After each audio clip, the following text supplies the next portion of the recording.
Tonight is one of those moments where I can say I successfully watched someone's career develop over these last couple of years, and finally they have received the recognition they deserved, and on the national landscape have proven why they are the best wrestler in the world.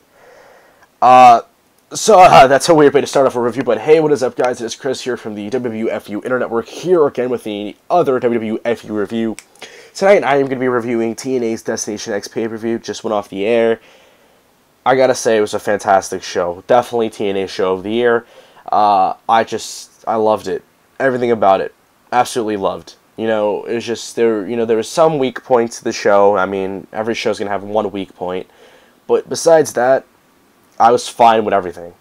So we kicked off the show with a last chance four-way between Rubix, Lars only, Dakota, Darsow, and Mason Andrews. This was pretty entertaining. I mean, it was a little spotty, because, I mean, what do you expect? These guys are just putting it all on the line, because for three of them, this would be the only, kind of their last impact on Impact, no pun intended. And I enjoyed it for what it was. It was definitely a two three-quarter match. It was just fun, good spots, appropriate spots, nothing too flashy, fast-paced, very enjoyable. And Mason Andrews ended up picking up the victory. And right afterwards, Kash ran out, and it was the first Ultimate X Qualifier. And this was probably one of the... It wasn't the worst one, but it wasn't the best one either.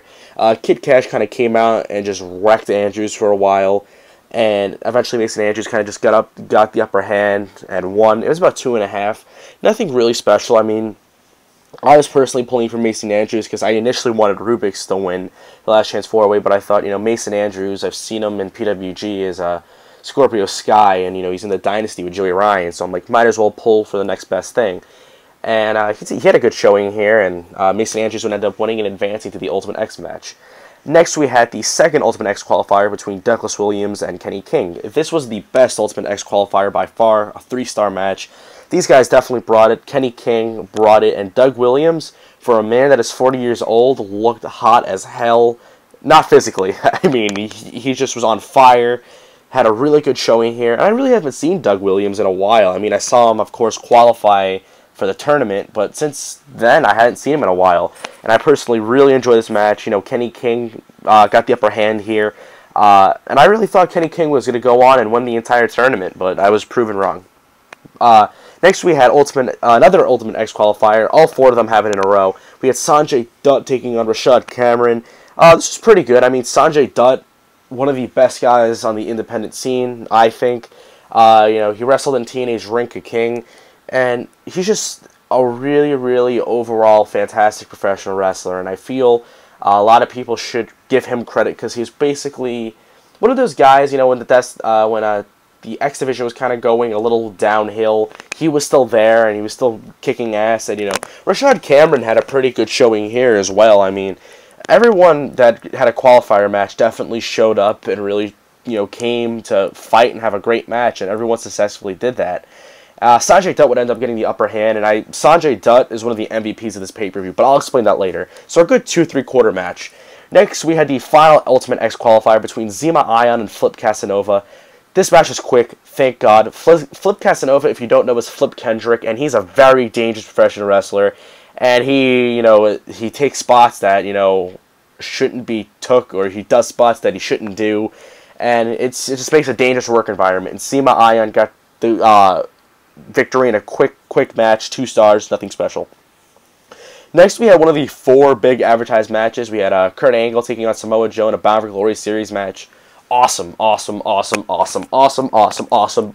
Ba-da-da-da-da-da. Awesome. I love this. Freaking amazing. This is just, the start of, all the really hyped matches, and this match just delivered. These guys kicked the crap out of each other. Everyone was hitting their signature moves, and at one point, I really didn't know who was going to win. Angle got in the submission, the ankle lock. Joe was getting in his headlock. And everyone, the crowd was going nuts for it, and Samoa Joe would end up getting the victory, but Kurt Angle never tapped out, and that just made both of them seem better, because Samoa Joe racked up 10 points for getting a submission victory, but Kurt Angle, still didn't tap out, so he didn't look like, weak.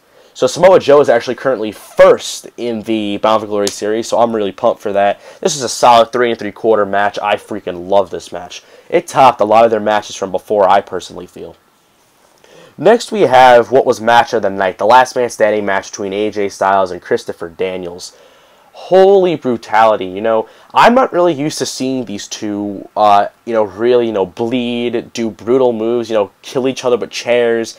They both do take spots, but, you know, they really aren't brutal wrestlers per se, but these guys killed each other, and it was appropriate for this storyline. You know, these two in the storyline hate each other, and they just want to kill each other, and they successfully did that. The finish was freaking awesome. I really recommend watching this match. I really recommend watching this entire show, but if you can only watch one match, watch this match. It was dope as hell. I loved it. The finish made it insane. 4.5 stars. This definitely, you know, AJ Styles looked like a freaking boss. Christopher Daniels looked like a boss. Both were bleeding like crazy. Awesome. Next, we had the Ultimate X match for the X Division Championship. It was Kenny King taking on Zema Ion, taking on Sonjay Dutt, taking on Mason Andrews. Now, this could have been a 4-star match. It was very short.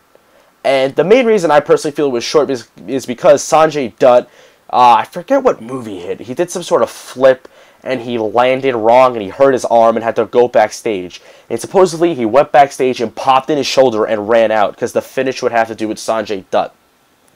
I feel because of that factor of Sonjay Dutt getting injured, the match had to be sped up and, you know, kind of, you know, rushed, you know, if you know what I mean.